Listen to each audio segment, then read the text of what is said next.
Hey everyone, welcome to Penstock. आज हम लोग देखने वाले हैं आईडीएफसी फर्स्ट बैंक को। इसका डिटेल एनालिसिस करेंगे, साथ ही साथ इसके क्वार्टरली रिजल्ट्स को एनालाइज करेंगे, इसके पॉजिटिव नेगेटिव्स को समझेंगे, साथ ही साथ क्या स्ट्रॉन्ग चीज़ें हम इन्वेस्टर्स के लिए निकल के आई हैं इस रिजल्ट के अंदर, उसको समझेंगे इन डिटेल। चलिए स्टार्ट करते हैं first of all technical data के साथ। बट बिफोर दैट, जिन लोगों ने अभी तक हमारे चैनल को सब्सक्राइब नहीं किया है, प्लीज़ हमारे चैनल को सब्सक्राइब कीजिए। नीचे आपको सब्सक्राइब की बटन मिल जाएगी। So let's start with the technical analysis first. Technical analysis में हम लोग टेक्निकल चार्ट्स को देखने वाले हैं। टेक्निकल चार्ट्स को अगर आप ध्यान से देखें, आईडीएफसी बैंक सिंस 2023 एंड से काफ़ी अच्छा डाउनफॉल दिखाता आ रहा है। इसने इन द ईयर ऑफ 2024 कोई अच्छे सिग्निफिकेंट रिटर्न्स और मूव अपसाइड नहीं शो किए हैं, लगातार एक डाउन ट्रेंड में शो किया है टिल मार्च 2025, जहाँ पे हमने इसमें बाय की एंट्री का सिग्नल दिया था और उसके बाद हमको अच्छा खासा ऑलमोस्ट 15% के आसपास का रिटर्न भी अचीव हुआ है, मोर देन दैट। सो अगर हम लोग बात करते हैं कि इसमें सपोर्ट लेवल्स क्या हैं, रेजिस्टेंस लेवल्स क्या हैं, जो आप लोग नोट डाउन कर सकते हैं। सो आपके लिए जो सपोर्ट लेवल है वो 52 से लेकर 62 की रेंज के अंदर का है। इस रेंज पे ये काफ़ी समय बिता सकता है। ओके, ऊपर की बात करें रेजिस्टेंस कहाँ पे है, रिसेंटली जो इसने रेजिस्टेंस लेवल्स सब रेस्पेक्ट किया है वो है 67 से लेकर 70 के बीच में, 66 से। सो इस रेंज में थोड़ा सा रेजिस्टेंस मिल सकता है, बट इसने ऑलरेडी रिस्पेक्ट कर लिया है, तो पॉसिबिलिटीज है इसको अगर ब्रेक कर देगा। अगर ये इसको ब्रेक कर देता है तो हमारा जो नेक्स्ट रेजिस्टेंस है वो 90s के अराउंड में है।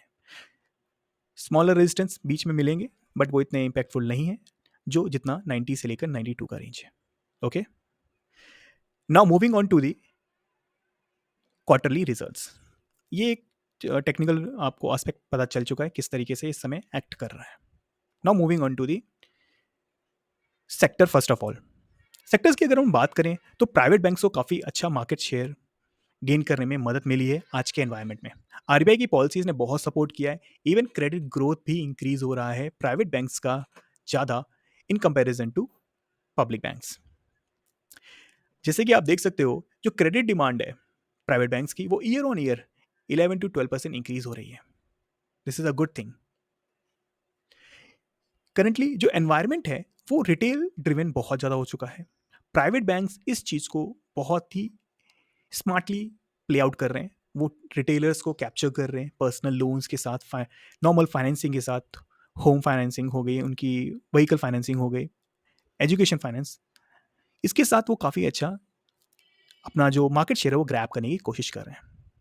सो this is helping them out in long term. Now चलिए इसी के साथ अब देख लेते हैं क्वार्टरली रिजल्ट्स क्या हैं।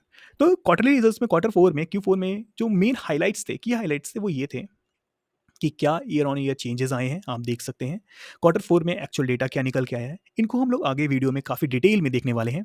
सो डोंट वरी, आपको एक एक करके रीड करने की ज़रूरत नहीं पड़ेगी। हम लोग इसमें समझेंगे कि क्या डिपॉजिट्स हैं, क्या कासा में है, कितना फ़र्क आया है, क्या बेनिफिट है, क्या अच्छी चीज़ें हैं, क्या नेगेटिव है। तो ओवरऑल अगर हम लोग बात करें तो एक काफ़ी रोबस्ट रिजल्ट से कोई ज़्यादा कंसर्निंग चीज़ें निकल के नहीं आई हैं। ओके, कस्टमर का डिपॉजिट बढ़ रहा है, कंपनी अच्छे खासा परफॉर्म कर रही है हर एक एरिया में। तो फिर क्या पॉजिटिव है इस क्वार्टर 4 के रिजल्ट में, चलिए उसे समझते हैं। क्वार्टर 4 के अंदर कस्टमर का जो डिपॉजिट है, जो रिटेल डिपॉजिट है, काफ़ी अच्छा इंक्रीज हुआ है। ईयर ऑन ईयर बात करें तो 25% के अराउंड इंक्रीमेंट मिला है। सिर्फ रिटेल की अगर हम बात करते हैं तो ऑलमोस्ट 26.4% का इंक्रीमेंट हमें दिखा है ईयर ऑन ईयर। कासा की बात करें, करंट एंड सेविंग अकाउंट बोलते हैं इसे, ये कासा का रेशो है कि करंट अकाउंट के मुकाबले सेविंग अकाउंट कितने इनके पास ओपन हो रहे हैं। It is strong at 46.9%। Okay, this is a good thing. CASA ratio काफ़ी स्ट्रॉन्ग है। अगर हम ग्रॉस एनपीए की बात करें वो इंप्रूव हुए हैं, 1.87% पे आ चुके हैं। नेट एनपीए की बात करें ये स्टडी है, अराउंड 0.5% के पास चल रहा है। कंपनी की जो पोर्टफोलियो है, लोन पोर्टफोलियो है, वो काफ़ी अच्छा ग्रो हुआ है इस साल, that is around 20%। This is a good thing. Means जितना कंपनी अपना इंक्रीज कर रही है कासा को, ओके, जितनी उनकी सेविंग्स आ रही हैं, डिपॉजिट्स आ रहे हैं, उनको अच्छा खासा वो लोन पोर्टफोलियो इंक्रीज कर रहे हैं, वो प्रॉपर्ली उसको डिसबर्स कर रहे हैं और उससे इनकम जनरेट करने के लिए तैयार है। नाउ बात कर लेते हैं कि क्या नेगेटिव इस क्वार्टर 4 में निकल के आया है। क्वार्टर 4 में हमको जो सबसे बड़ी चीज़ निकल के आई है वो negative profit, net profit negative हो चुका है, वो आ गया है, डिक्रीज हुआ है 98%, ऑलमोस्ट 60% से ईयर ऑन ईयर डिक्रीज मिला है। This could be a bad thing अगर बाकी चीज़ें भी, अगर इसका जो कोर बिजनेस है वो अगर हैम्पर हो जाता है। चलिए इसको आगे हम वीडियो में समझेंगे। इनके जो प्रोविजंस हैं वो इंक्रीज हुए हैं, और उनमें जो स्ट्रेस निकल के आया है वो माइक्रो फाइनेंस का स्ट्रेस निकल के आया है। क्यों? क्योंकि इन्होंने जो माइक्रो फाइनेंस का पोर्टफोलियो है वो कॉन्ट्रैक्ट कर दिया है। इन्होंने कम माइक्रो फाइनेंस को लोन्स प्रोवाइड किए हैं। इनका एनआईएम थोड़ा सा डाउन आया है 9 बीपीएस से क्वार्टर ऑन क्वार्टर, जो कि स्टिल हेल्दी है। Okay, this is all in negative part in this quarterly result. Okay, अगर हम बात करते हैं इस क्वार्टरली रिजल्ट में क्या स्ट्रेंथ निकल के आई है आईडीएफसी फर्स्ट बैंक की, तो इनका जो कोर बिजनेस है ना वो खराब नहीं हुआ है। कोर ऑपरेटिंग प्रॉफिट इंक्रीज हुआ है, ग्रो हुआ है 17.2% से। इनके जो अदर इनकम्स हैं, जिसे जो कि नॉन कोर बिजनेस बोला जाता है, वो भी अच्छा इंक्रीज हुआ है 15.2% से। This is a good thing.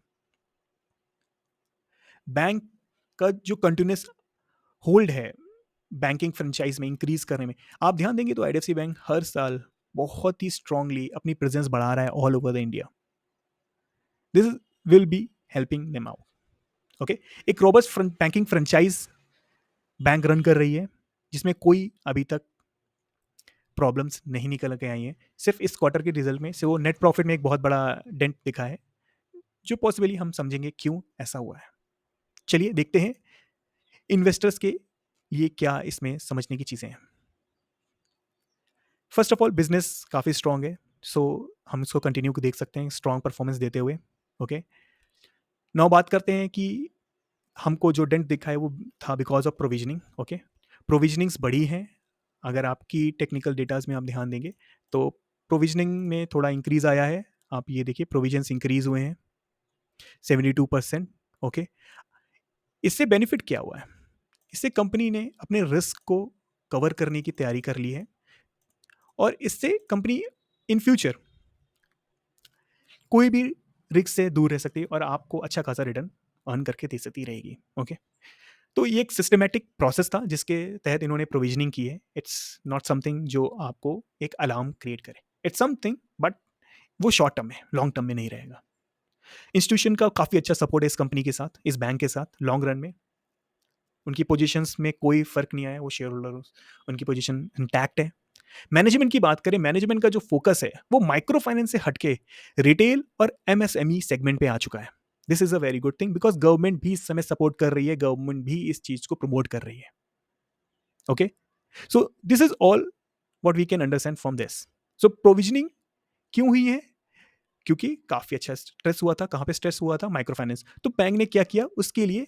उन्होंने ध्यान अपना माइक्रो फाइनेंस हटा के अब रिटेल और एमएसएमई कर दिया है। सो this is a good thing, means अब इनको फ्यूचर में और प्रोविजनिंग करने की जरूरत नहीं पड़ेगी। मीन्स आगे आने वाले समय में, नेक्स्ट ईयर में हमको अच्छे खासे रिजल्ट्स देखने को मिल सकते हैं। चलिए बात कर लेते हैं लॉन्ग टर्म और शॉर्ट टर्म में क्या आउटलुक है, इससे हमें निकल के आता है। लॉन्ग टर्म में प्रॉफिट रिकवरी पॉसिबिलिटीज है। ओके, प्रोविजन नॉर्मलाइज हो जाएंगे, तब हम लोग अच्छी खासी प्रॉफिट अर्निंग देख सकते हैं, रिकवरी। कंपनी हर साल अच्छे खासे फ्रेंचाइज इंक्रीज ग्रोथ कर रही है। ठीक है, अगर हम बात करें लॉन्ग टर्म की, 2025 से लेकर 2030 का रेंज, इफ नेक्स्ट 5 ईयर्स में ये बैंक एक मल्टी बैगर स्टॉक बन सकता है। अगर हम बात करते हैं शॉर्ट टर्म में, शॉर्ट टर्म में ये स्टॉक वोलेटाइल रहेगा बिकॉज ऑफ क्वार्टर फोर के रिजल्ट्स में। जो इंपॉर्टेंटली जो फोकस रहेगा, अगर पैनिक इंक्रीज किया गया नेट प्रॉफिट की वजह से, that's it. Net profit up and down हो जाता है, कोई बहुत बड़ी बात नहीं है। ओके, कोई लॉस नहीं हुआ है, कोई बहुत बड़ा डैमेज नहीं आया है कंपनी के कोर बिजनेस के अंदर। इट्स सिंपल प्रोविजनिंग, जो एक सिस्टमेटिक प्रोसेस था। बात करते हैं करेक्शन आएगा तो कहाँ तक आ सकता है, तो 58 से 62 के जोन्स को आप ध्यान दीजिए, जो मैंने स्टार्टिंग में आपको बताया था, मार्क कर सकते हैं आप। बात करना क्या है इस शॉर्ट टर्म में, तो हमें ग्रेजुअली एक्यूमुलेट करना है इस स्टॉक को। Okay, in this fall. So finally हम लोग की स्ट्रेटेजी क्या रहेगी? अगर हम शॉर्ट टर्म की अप्रोच करें, बात करें, तो ये जो डिप आएंगे इसमें हमें इंक्रीज करनी है, अपने पोर्टफोलियो को इंक्रीज करना है। लॉन्ग टर्म में हमें अपनी इन्वेस्टमेंट्स को ग्रो करना है। सो ग्रेजुअली जो आप लोग इसके अंदर इन्वेस्ट करेंगे, एस कर रहे हैं, वो हेल्पफुल रहेंगी। ओके, और अगर हमारे साथ जुड़ते हैं तो आपको इंपॉर्टेंट लेवल्स, इंपॉर्टेंट टाइमिंग्स मिलेंगे जहां पे आप इन्वेस्ट कर सकते हैं। सो this is all on IDFC first bank. I hope informative लगी हो। अगर आपको ये वीडियो अच्छी लगे तो प्लीज़ आप हमारे चैनल को सब्सक्राइब कीजिए, लाइक कीजिए इस वीडियो को, सो दैट हम लोग नेक्स्ट वीडियो में आपसे मिल सकें जल्दी। सो मिलते हैं आपसे नेक्स्ट वीडियो में। Till then, happy trading, good bye. This video is intended solely for educational purposes, and we do not offer trading tips or advisories. The content presented reflects our best knowledge, and we have no intention of causing harm to anyone's reputation or opposing any specific views. We welcome suggestions and emphasize that the video represents our perspectives on the discussed topic. We have been a NISM certified mutual fund distributor for the past 7 years. NISM was established in 2006 by the Securities and Exchange Board of India (SEBI). We are not SEBI registered financial advisors. We request all the listeners to do their research before mobilizing their money or making any financial decision.